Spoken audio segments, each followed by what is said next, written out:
Queridos amigos, bem-vindos ao Think BRICS. Hoje damos as boas-vindas de volta a Janvi. Janvi é jornalista do Serviço de Notícias Asiáticas da Índia, com foco em reportagens políticas. Com mais de 10 anos de experiência, seu trabalho já apareceu em grandes veículos como YSCNN, Al Jazeera, Times of India e NBC News. Atualmente, ela atua como chefe de diplomacia da Índia para os embaixadores do G7 e para o Modelo das Nações Unidas. E ela está envolvida com vários programas internacionais, incluindo iniciativas do BRICS e cúpulas de liderança jovem. Janvi, seja bem-vinda de volta ao Think BRICS. Para quem acompanha nosso canal, talvez lembre que já fizemos uma entrevista com Janvi em Kazan, quando estávamos em Kazan, no começo de maio. Então, seja bem-vinda de volta e estamos muito felizes em vê-la novamente conosco. Obrigada, é um prazer estar aqui. Bem, hoje com Janvi, vamos mergulhar, como você já deve imaginar, na posição da Índia. Então, o que está acontecendo na Índia? Estamos ansiosas para saber. Então, vamos mergulhar nisso agora mesmo. Temos muito para discutir hoje. Janvi, eu gostaria de começar com um pensamento que tive ontem, de que a cúpula do BRICS no Rio vai acontecer em, não sei, poucas semanas. E os países membros, se pensarmos nisso, estão enfrentando enormes desafios. A Rússia está em guerra na Ucrânia. Índia e Paquistão recentemente chamaram a atenção mundial com suas tensões. A China está em uma guerra comercial com os Estados Unidos. O Irã está em conflito militar aberto com Israel. Esperamos que seja um cessar-fogo. Mas até mesmo a África do Sul tem sido destaque recentemente, então esse padrão sugere um plano para enfraquecer o BRICS. Parece uma estratégia de cenoura e bastão, e a cenoura parece estar direcionada à Índia. Bem, não é, uma surpresa que muitas pessoas vejam o papel da Índia no BRICS com desconfiança. Elas se perguntam se a Índia pode ser um cavalo de Troia. Modi não compareceu ao desfile da vitória em Moscou e autoridades explicaram que isso se deveu às tensões com o Paquistão. Mas então vimos Modi na cúpula do G7 com Trump, ele postou sobre amizade com a França e a Alemanha e assim por diante. Então, Janvi, nos ajude a entender qual é realmente a posição da Índia no BRICS e, desculpe, onde a Índia realmente se posiciona no BRICS. Sim, acho que nessa fala falamos sobre muitas coisas diferentes e vou tentar abordar o máximo que eu puder. Primeiro, falamos sobre como os países do BRICS, em geral, estão enfrentando situações de crise, seja por guerra ou pela economia do país. Mas eu acho que não são só os países do BRICS. Se olharmos para o mundo agora, vejo vários países em situação de crise, mesmo que façam parte do BRICS ou não. Como vemos os Estados Unidos, que estão enfrentando uma possível inflação no futuro. Ou olhando para países como a União Europeia ou o Canadá, que estão buscando mais parceiros por causa de sua situação de conflito ou da mudança no relacionamento com os Estados Unidos neste momento. Ou vejo o Japão, por exemplo, que está passando por uma potencial ou crescente crise econômica. Primeiro, não são só os BRICS, mas outros países também. Segundo, analisando a posição da Índia entre os BRICS. Para isso, vou apenas trazer alguns pontos da política externa da Índia e como ela evoluiu ao longo dos anos. Porque isso, direta ou indiretamente, diz muito sobre como a Índia está atuando nos BRICS. Primeiro, se olharmos para 1947, quando a Índia conquistou a independência sob liderança do primeiro-ministro Jawaharlal Nehru e sua política externa, nós observamos. A Índia era bastante idealista em sua abordagem de políticas externas e relações com outros países. Mas agora é 2025 e vimos a política externa da Índia evoluir. Vemos nossa postura sendo mais pragmática, vemos nosso posicionamento focando primeiro na nação, no interesse nacional, ao invés de sermos idealistas em situações de conflito. Isso diz muito sobre como a Índia está se posicionando, não só no BRICS, mas também em outras organizações das quais faz parte. Quando se trata do BRICS, acho que não é uma situação de cenoura e bastão.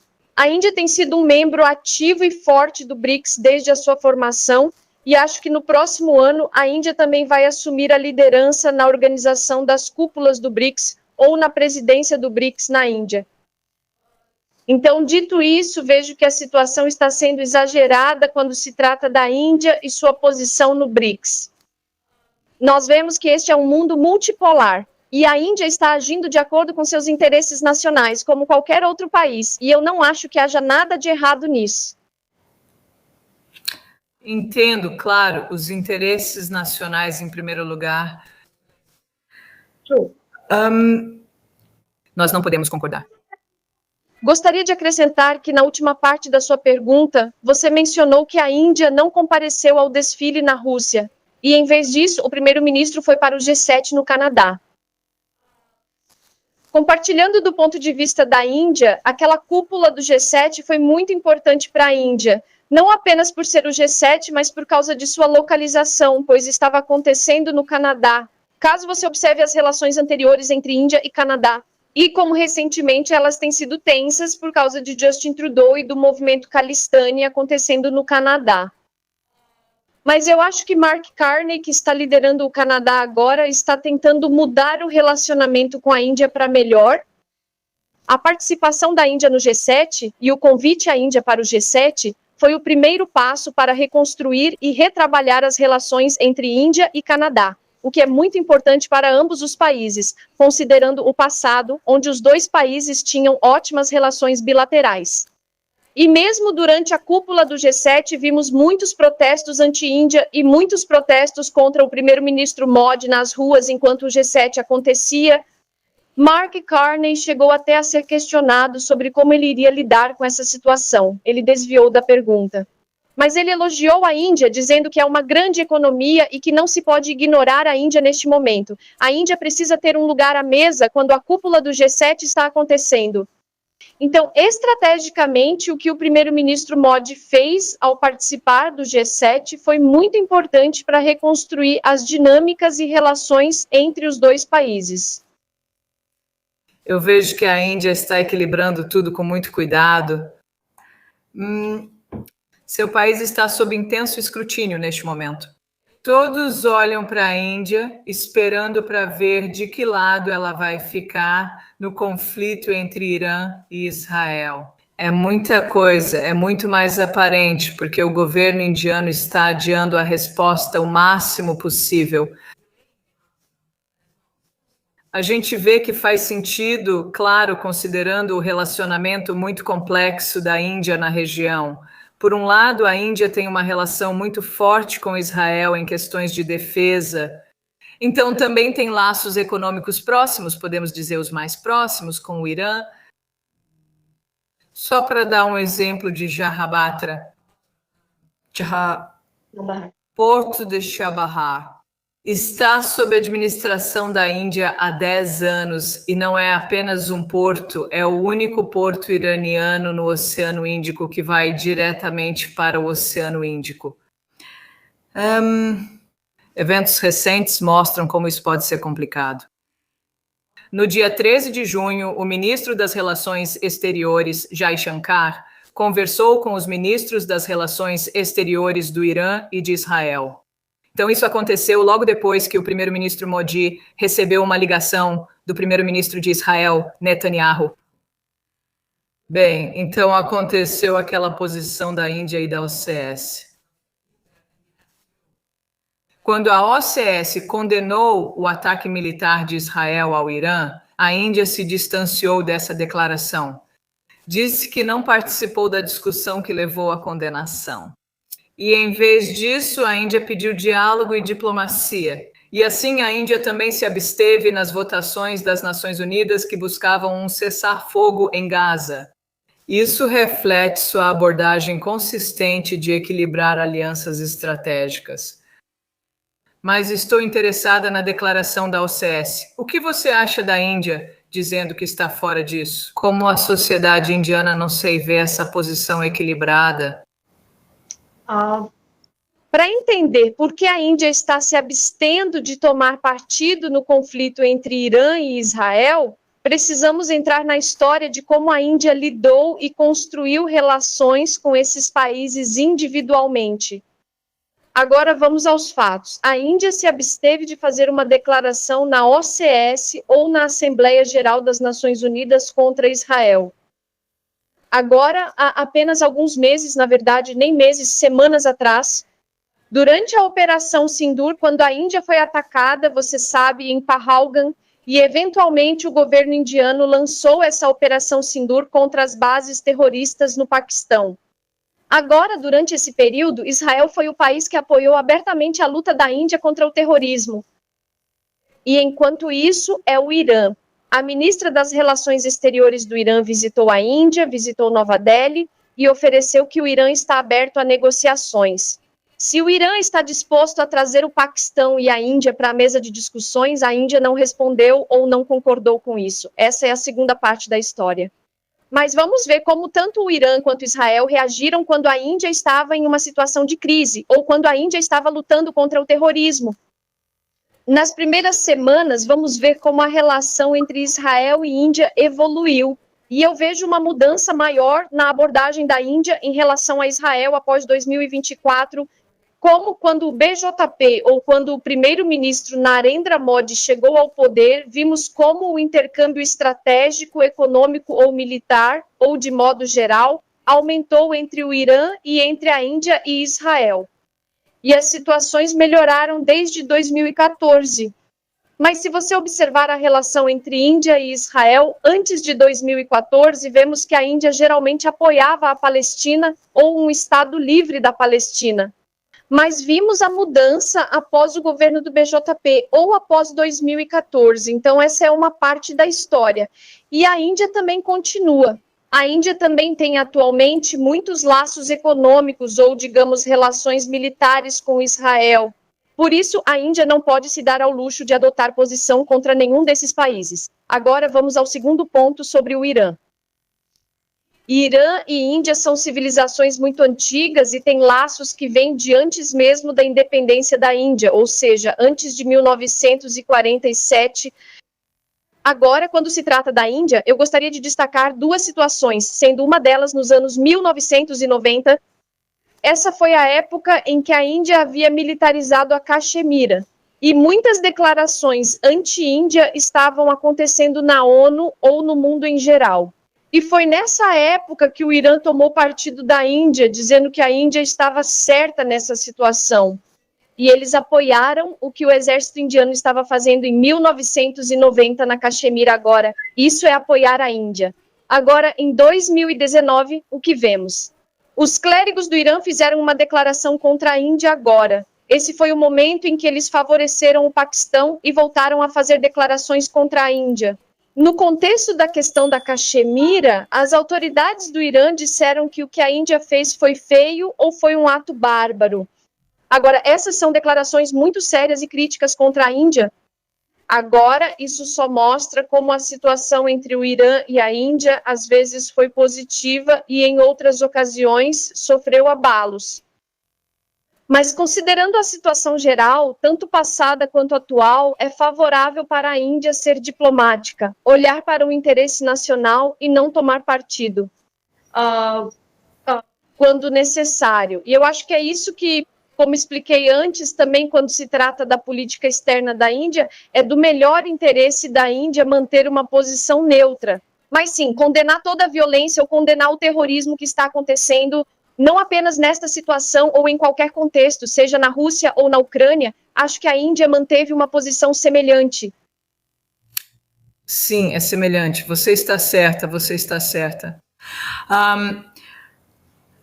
Você postou recentemente um vídeo sobre como o conflito Irã-Israel vai afetar a Índia. Ponto muito interessante. Você poderia explicar isso para o nosso público? Sim, então a Índia, se você olhar para as nossas importações, 90% do nosso petróleo bruto é importado, depois disso 40% vem do... Isso passa pelo Estreito de Hormuz, que é como uma pequena passagem entre o Irã e Omã. Então, se acontecer qualquer situação de crise no Irã, isso pode impactar a Índia direta ou indiretamente, e o Irã tem também. As autoridades também disseram que vão estrangular o Estreito de Hormuz ou vão bloqueá-lo temporariamente. E nós já vemos o governo indiano tentando contornar essa situação. Porque agora não é só Israel e Irã, a guerra está se espalhando, vemos os impactos também no Catar. Quando se trata das nossas importações de petróleo, não são apenas as importações de petróleo bruto, mas mesmo quando se trata de GNL, que é gás natural liquefeito, cerca de 80% do GNL que a Índia recebe passa pelo Estreito de Hormuz. Então, se os preços do GNV ou do GNL aumentam, isso significa que as empresas acabam sendo prejudicadas. Os custos de transporte aumentam e afetam tanto empresas quanto a população. Os cidadãos da Índia podem sentir um impacto porque o preço dos nossos mantimentos aumenta ou o preço do transporte urbano aumenta. Agora, vamos analisar os cidadãos de modo geral. Sim, no final das contas, isso vai afetar os cidadãos. E quando se trata das reservas da Índia, de acordo com os dados oficiais, a Índia tem reservas para 74 dias quando falamos das nossas reservas de petróleo bruto. E isso é muito crítico porque vemos que a guerra não acabou, mesmo com notícias de cessar fogo, não vemos que a situação crítica do conflito vá simplesmente terminar. São 74 dias. Reservas para 74 dias é muito pouco para um país do tamanho da Índia. Outra coisa é que a Índia tem uma das maiores refinarias de petróleo. Então, nós recebemos o petróleo bruto, refinamos e exportamos. Então, se essa cadeia de receber o petróleo bruto, refiná-lo e depois exportá-lo para outros países, até mesmo países europeus ou os Estados Unidos ou a América em geral, se essa cadeia for impactada, não é a Índia ou os cidadãos indianos que vão sofrer as consequências. Também são as exportações e podemos ver o impacto a longo prazo no fornecimento de petróleo ou produtos petrolíferos para os países europeus ou para os Estados Unidos. E se eu me lembro bem, a importação de petróleo bruto pela Índia, a maior quantidade vem do Catar. Sim. E depois a Rússia? Correto. E só em quarto lugar está o Irã, se não me engano. Então, se o estreito for fechado, a única fonte de petróleo bruto para a Índia vai ser a Rússia? Correto. Então, se você diz que as reservas duram 78 dias, isso são apenas 2 meses de autonomia, não é tanto assim. Então, a Índia pode continuar comprando da Rússia. Qual é o problema?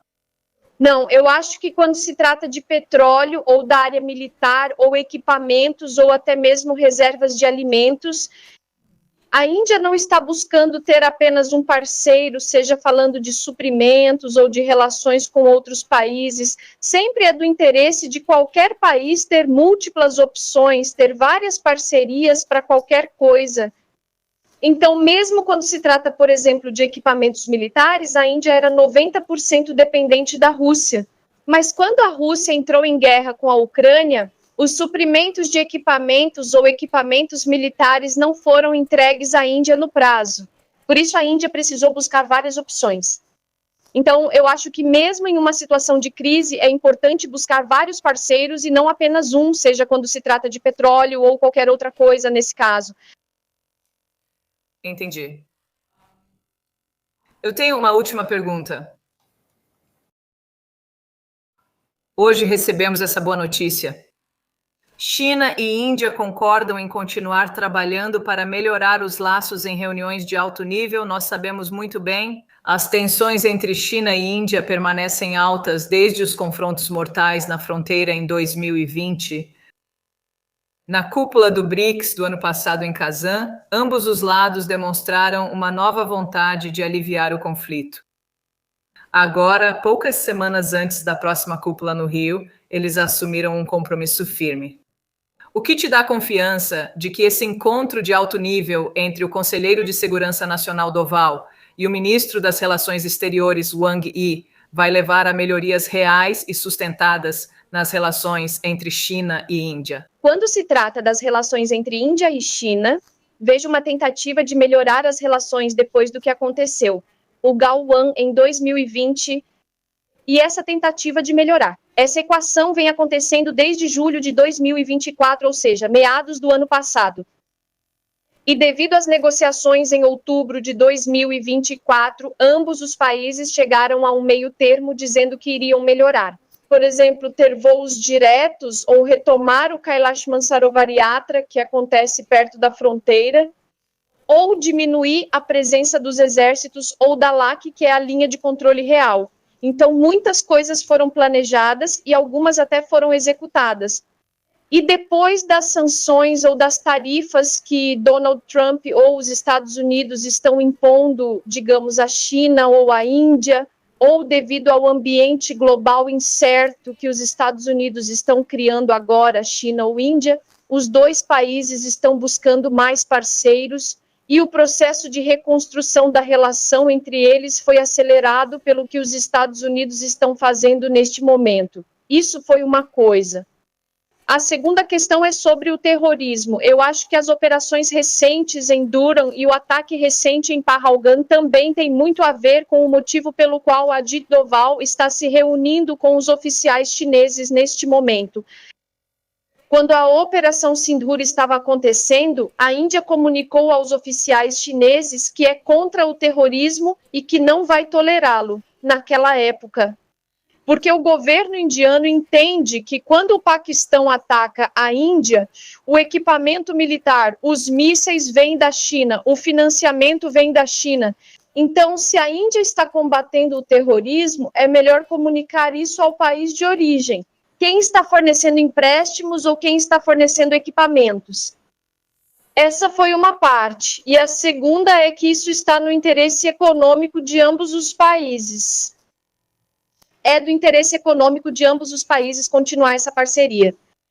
Mesmo nos piores momentos, quando Índia e China estavam em situação de conflito, ou seja, estou dizendo certo, após a crise de Galwan em 2020, o comércio bilateral entre os dois países diminuiu, mas ainda continuava acontecendo.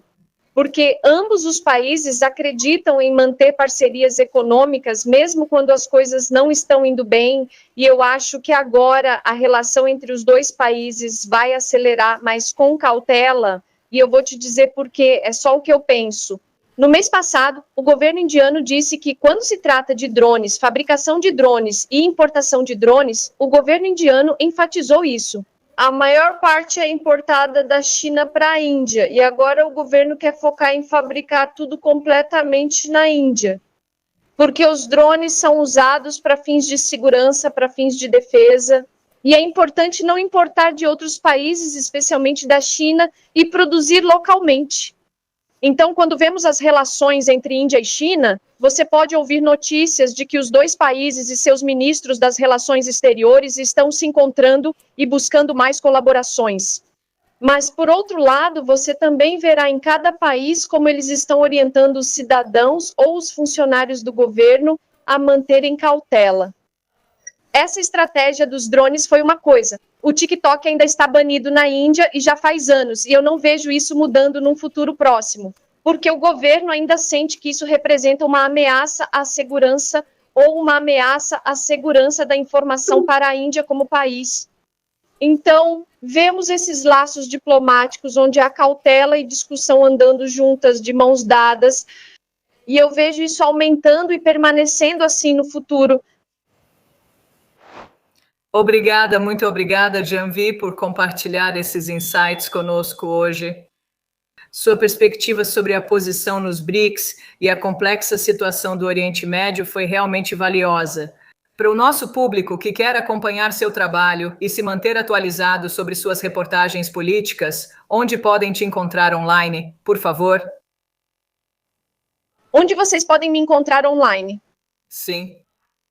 Posso simplesmente compartilhar meus links das redes sociais, tipo do LinkedIn ao Twitter. Quero dizer, eu estou lá. Como jornalista, você tem que expor suas ideias, então posso simplesmente compartilhar os links. Ok, então adoraríamos que as pessoas se conectassem com você e acompanhassem sua análise desses importantes acontecimentos globais. De verdade, muito obrigada. Obrigada por estar conosco hoje e até a próxima. Obrigada, muito obrigada.